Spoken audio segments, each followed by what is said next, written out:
What's on, ladies and gentlemen? My name's Ross, I like games, and today I want to show you a new winning yellow Digimon deck, and no, it's not Lordknightmon. Now look, for anyone that's missed the memo, Lordknightmon is the best deck over in Japan right now. If you flick through as many winning deck lists as me, you will see that actually this keeps happening. Lordknightmon is out there, ladies and gentlemen.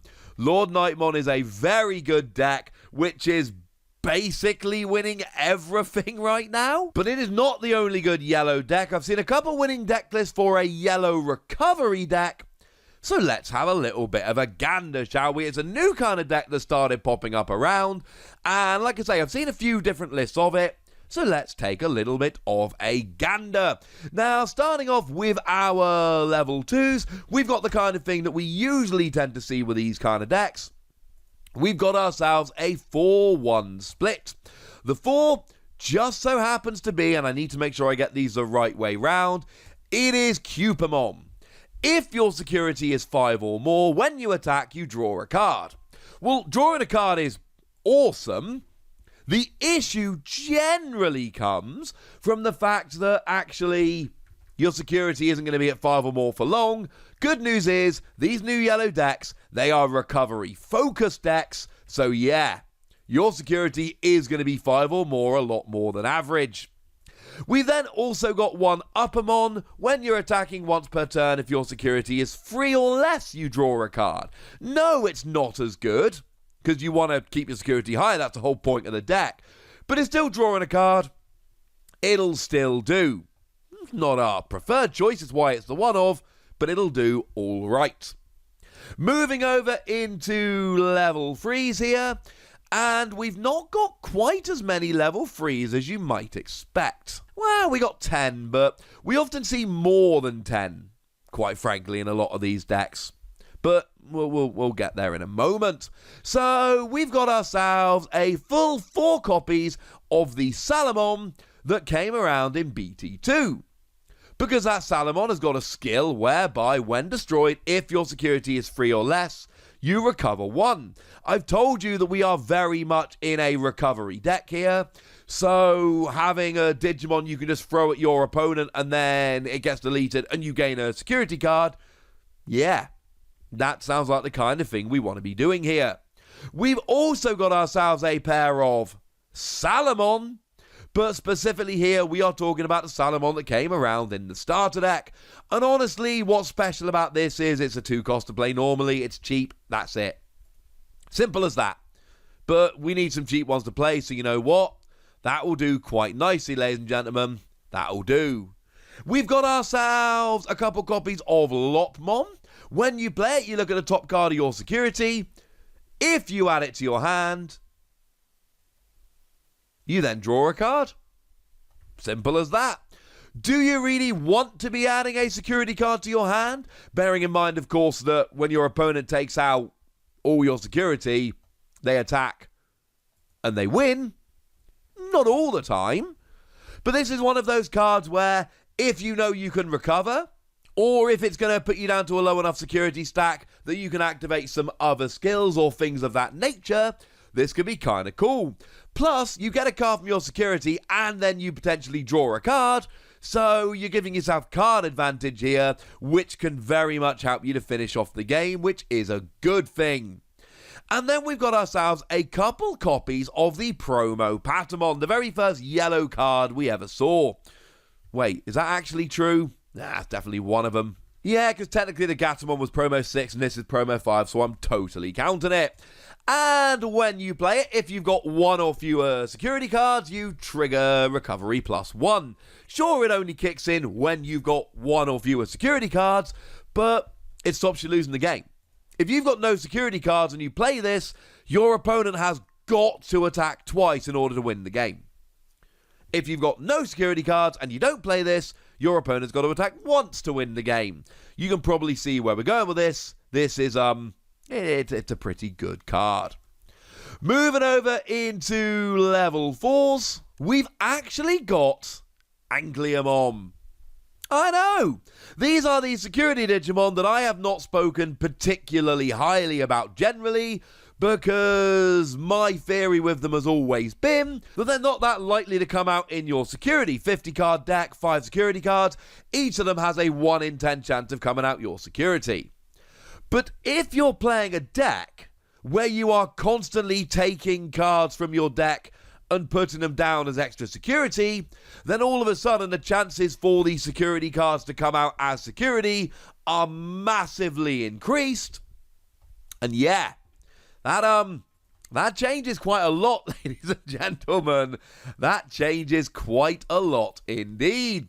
But that's it for level 4s. I've seen some other deck lists that are playing some other level 4 security cards, but generally speaking, these decks tend to play security cards as level 4s so that they can take advantage because you're doing all of the whole recovery thing. Now, moving over into level 5s, basically what we've got is a whole bunch of tricksy cards, the kind of tricksy cards you might be imagining.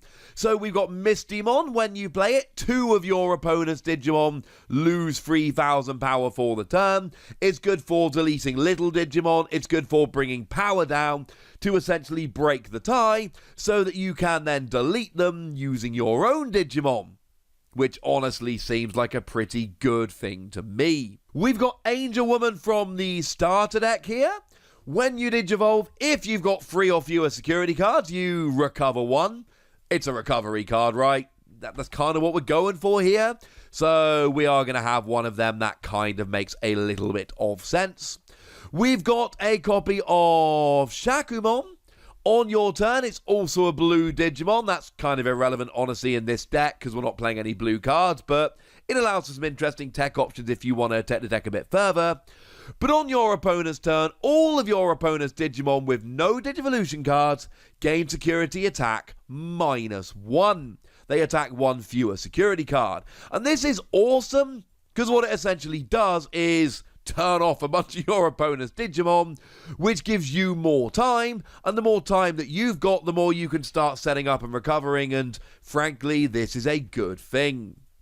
We've also got ourselves 3 copies of one of those super rares you did not want to pull in Booster 1.0, Magna Angemon.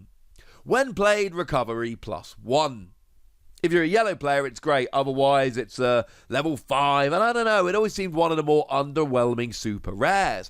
But in this particular deck, it works rather nicely indeed. It's also a really good example of why we're playing fewer of these lower levels than you would usually expect. Because there's quite a lot of cards here that have play skills. Magna Angemon might be a level 5, but if you're Digivolving up, you're missing something. You've got a really nice inheritable skill that gives you an extra 1,000 power for each free security cards you have. Free security plus 1,000, 6 plus 2,000, etc. But make no mistake about it, this is played for the recovery, and there's no caveat here. So it means you can just always recover. Hey, let's move into level 6s. And speaking of those Digimon that can just recover with no caveat, how about Seraphimon? When you Digivolve, you recover 1. Obviously, this is one you want to Digivolve, not just play. Oh yeah, and if you've got 3 or more security, you gain security attack +1. Bearing in mind you've got a bunch of cards. I mean, that Salamon seems like a pretty good play here. If you've got, say, 2 security cards, you kamikaze the Salamon into your opponent's security, and then, well, you go up to 3 security. And that sounds pretty good to me. And then you get the extra security attack, and life is pretty gosh darned good. So yeah, if you're playing this kind of recovery deck, this seems pretty gosh darned good. We've also got Magnadramon here. On play, if you've got 3 or fewer security cards, you recover 2. Now, again, that's not always going to work. You need to have 3 or fewer, but you're recovering 2. That's kind of brokenly awesome. And yeah, should also mention that when you attack, you can play a level 3 yellow from your hand without paying its memory cost. So you are going to be playing extra Digimon here and saving a bit of memory, which is very much for the best, because this is an awkward deck with so many really good play skills. You really do need to, well, you need to make sure that you can save a little bit of memory here or there when you can, and this is a very good way of doing so. Now, what we also have here is a couple copies of Volcanicdramon. Yeah, that ain't a very yellow card. That looks far more like a red card. But it's played here for the same reason as it's played in a bunch of decks. When you play it, you delete all your opponent's Digimon with 4,000 power or less. It's a Rookie Rush counter. It really is as simple as that. Except it's actually not quite as simple as that. Because if we head on over and look at option cards, and this is a deck that actually plays a bunch of option cards, we've got a full 4 set of Gaia Force. It just lets you delete any of your opponent's Digimon. Pick a Digimon, delete it. And you know what? This is really good. Because you've already got Volcanicdramon to take care of the little Digimon, but now if one big Digimon starts building up and looking to threaten you, this is going to help massively because you can just take it down. Along similar lines, we also have a copy of Transcendent Sword here. It's 1 cost cheaper, but you delete one of your opponent's Digimon with 11,000 power or less. So 12 and above you can't get. There is an extra effect here if you've got a Digimon with Greymon or Omnimon in its name, but you don't, so nobody really cares. We've also got a couple of yellow option cards coming in here as well. Because, you know, who wants to be outdone with just these red option cards? We've got a copy of Lightning Ball. Up to 3 of your opponent's level 3 Digimon get minus 4,000 power for the turn. And essentially what you're really looking to do here is just delete. Sure, you can lower them and then finish them off with something else, but you're only talking about level 3 Digimon here, so we are very much looking to just delete them. And it's another Rookie Rush counter, because you know what? If you're worried about Rookie Rush, you need to play some cards against it. I've seen a bunch of this in the Facebook group lately, people moaning about playing Rookie Rush, as in playing against it, who aren't playing any counters to it. Well, if you don't counter, you're going to lose. So, play a counter. And here we got a couple. We've also got another yellow option card here that we need to take a little bit of a look at. And it's another one of these cards that came around in the starter deck. Call me sentimental, but I quite like it when these starter deck cards see play. It is 7 Heavens. It is a 7 cost card that gives one of your opponent's Digimon minus 10,000 for the turn. You'll notice that these cards like 7 Heavens, like Gaia Force, etc., have really good security skills. And the reason is, this is a recovery deck. You are going to be putting cards from the top of your deck down as extra security.